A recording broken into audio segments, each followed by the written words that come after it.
So I went to stand-up comedy again. I did an open mic and I killed it. And it was just me having fun. And when I was there, I saw people from the other night that were there. I drove far too far for this one. It's just not worth driving the distance because it makes, unless my wife can go with me and film me, but she was busy, so I didn't really trust anyone there with my phone. So I didn't get it on video, but I went up and I had fun, and I did. I just told stories and had fun talking, and I had, and again, like tons of people laughing, and like it was like really good, and like there was a lot of tension built up and a lot of interest and attention on what I was doing.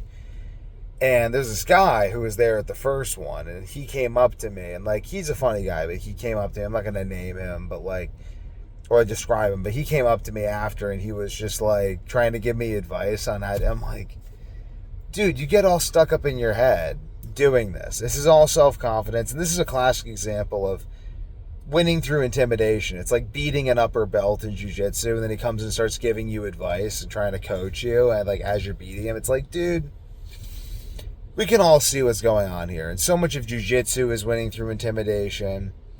So much of stand-up comedy is winning through intimidation, not being intimidated. Because this guy, after I did my set, he goes up there and he starts trying to clown on me. Like, that's his whole set, is now making fun of me. So I just start clowning him back, and I'm just destroying him from the audience. And then he comes and tries to give me advice after. And I'm like, I understand it's an insecurity thing. I've seen two of the stand-up comedy scenes in Orlando right now. And God bless them, you know. It's a lot of insecure, porn-addicted people. And it's like, just is what it is. And it's like, I want to help them. I want to be therapy for them. And that's going to be the comedy of this. And that requires self-confidence, because I gotta not care that I'm dissing these people, but I'm making them laugh at the same time, but I'm making them uncomfortable. And I love doing that. I'm great at doing that. It's the same with jiu-jitsu. Like, make upper belts uncomfortable.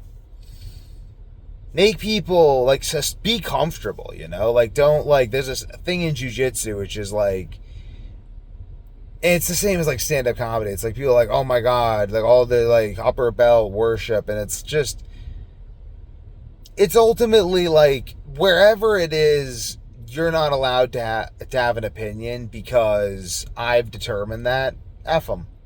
Like, I had people laughing way more than he did. Like, he was just going through this routine that I heard 2 days ago. He didn't have anyone engaged. I did.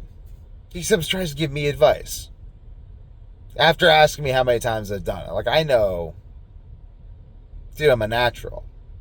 Because I know what I'm doing. I'm just talking. You're all up in your head. You think you have to make them laugh at your jokes.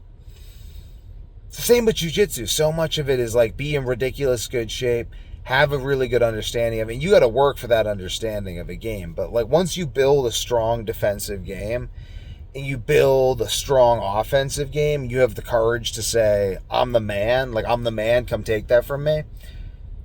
You can win. Like, you can't have an underdog mindset, or almost. Like, you can't have this mindset of like, oh, who am I? You know, like, then you're not going to win, ever.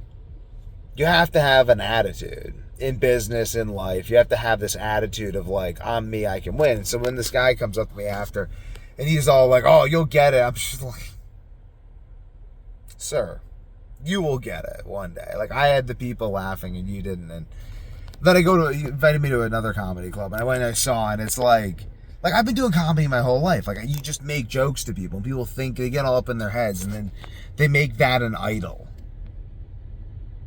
It's ridiculous. Like, if people don't think you're funny, who cares? Like, just work, just do it for fun until people want to see more of it. And he's all like telling me how to get stuck up in my head.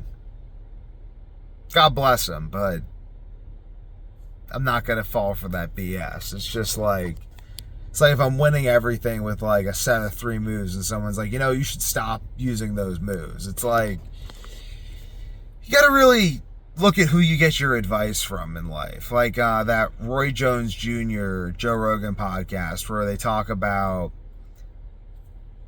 being really like, they talk about oh, how like people wouldn't, like at his father's gym, he wouldn't let them psychologically succeed because then they'd feel like the man. That would take away from other people feeling like the man. And so he could kind of control who he let feel like they were the man, and that would control who won.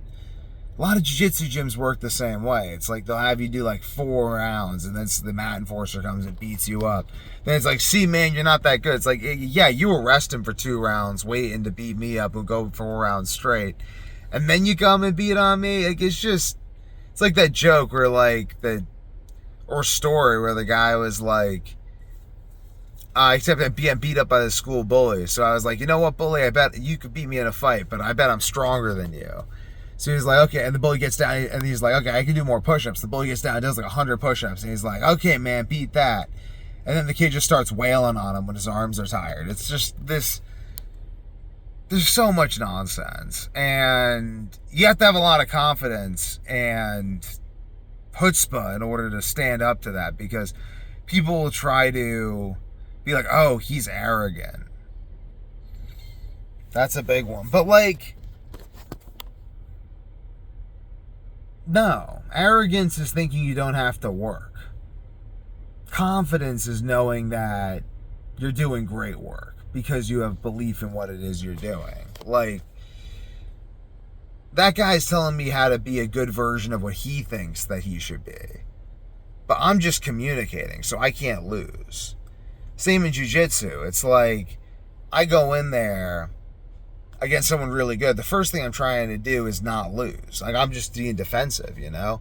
If they get frustrated because of that, and they're all like, come on, do something, man. No.